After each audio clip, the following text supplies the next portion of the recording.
시사 매거진 제주, 오늘은 교계 현안을 다루는 토요일입니다.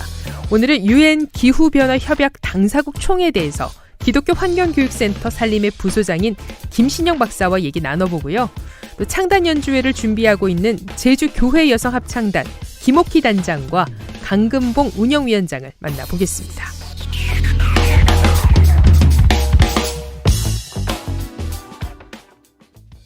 자, 시사 매거진 제주. 자, 토요일 이 시간은 교계 현안들을 다루고 있습니다.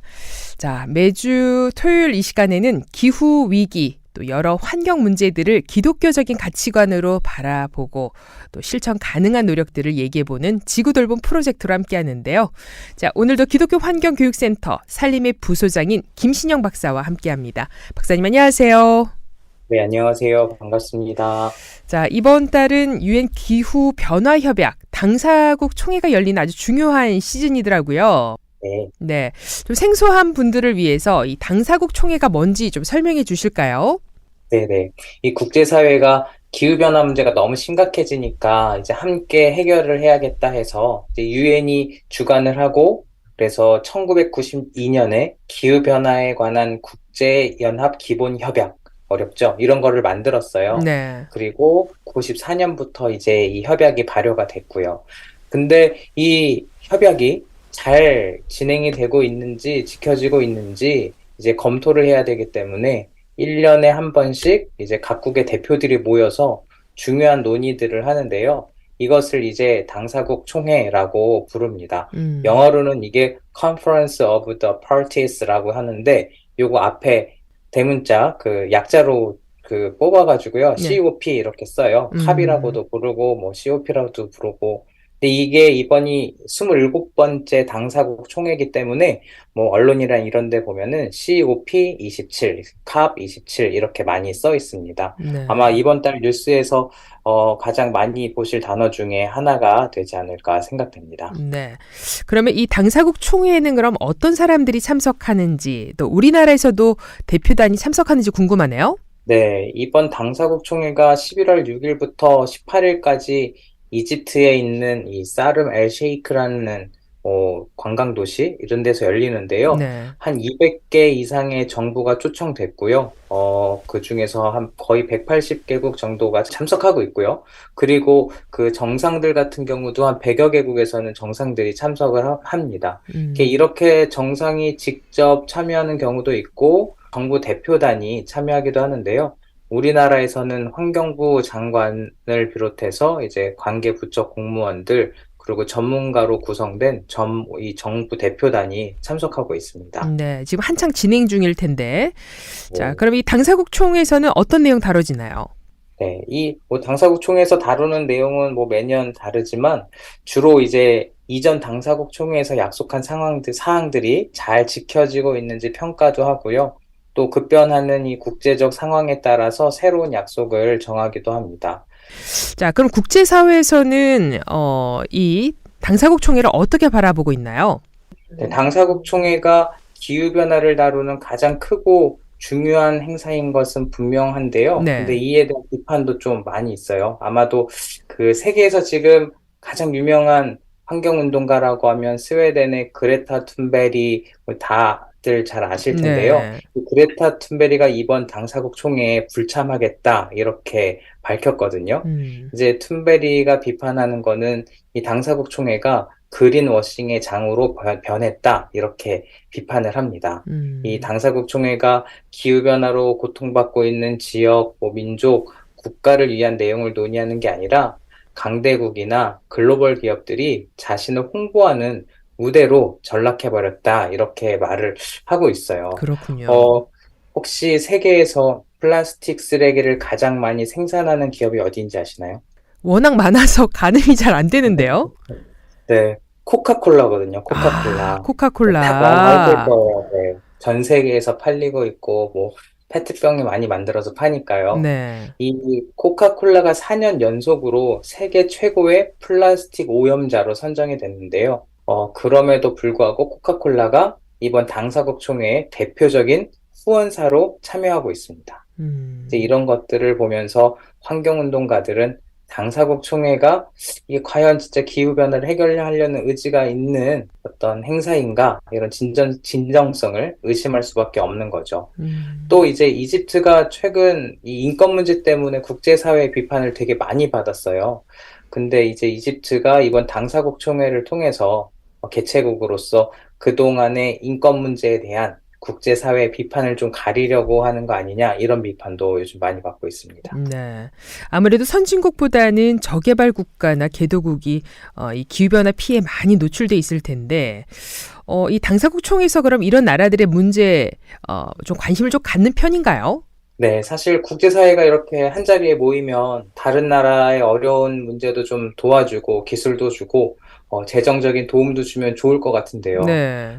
환경 문제가 아무리 중요하고 기후 문제가 아무리 중요하다고 해도 우리 한 나라 안에서만 봐도, 우리나라만 봐도 환경 관련 예산이 막 의미 있게 크게 증가하거나 하지는 않잖아요. 맞아요. 다른 중요한 일들이 많은데 환경 관련 예산들은 비중이 사실 그렇게 크지도 않고 우선순위에서도 자주 밀리는 경향을 이 한 나라 안에서도 이렇게 볼 수 있는데요. 네. 이런 상황이 국제사회라고 해서도 다르지가 않습니다. 음. 탄소 배출 감축 같은 거 논의할 때도 최대한 좀 보수적으로 감축하려는 이 선진국끼리 줄다리기 같은 것도 보이고요.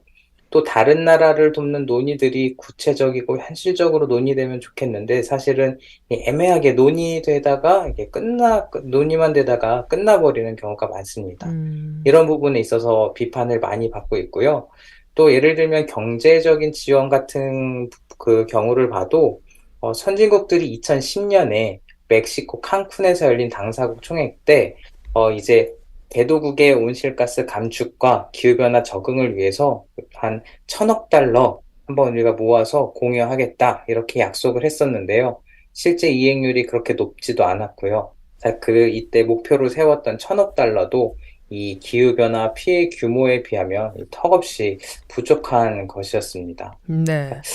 네, 말로는 많이 관심을 갖는 것 같지만 현실적으로는 그 대안들을 그만큼 내놓지 못하고 있는 거죠. 그렇군요. 그게 바로 현실이다라는 네. 말씀이신데, 자, 이 모든 나라가 이 기후변화 문제에 다 같은 입장은 아닐 거예요. 이 선진국들 반응도 다 다르지 않나요? 네.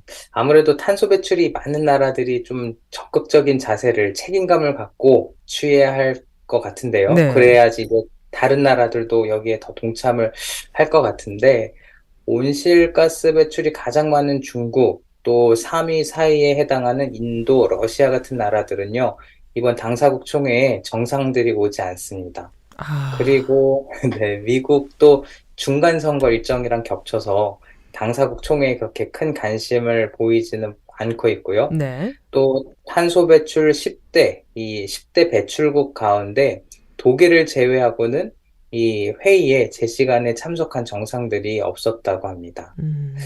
또 이 유엔 사무총장이 이 당사국 총회 개막 연설을 했는데요. 여기서 이런 얘기를 했어요. 오늘날 지구의 상황은 이 지옥행 고속도로에서 가속 페달을 밟고 있는 그런 상태와 같다, 이렇게 말을 했는데, 네. 그럼에도 불구하고 지금 러시아랑 우크라이나 전쟁 계속되고 있고, 음. 세계 경제 불황, 그리고 또 코로나19 이런 이슈 때문에 기후변화 이 문제가 크게 주목을 못 받고 있는 것이 좀 참 안타깝습니다. 네.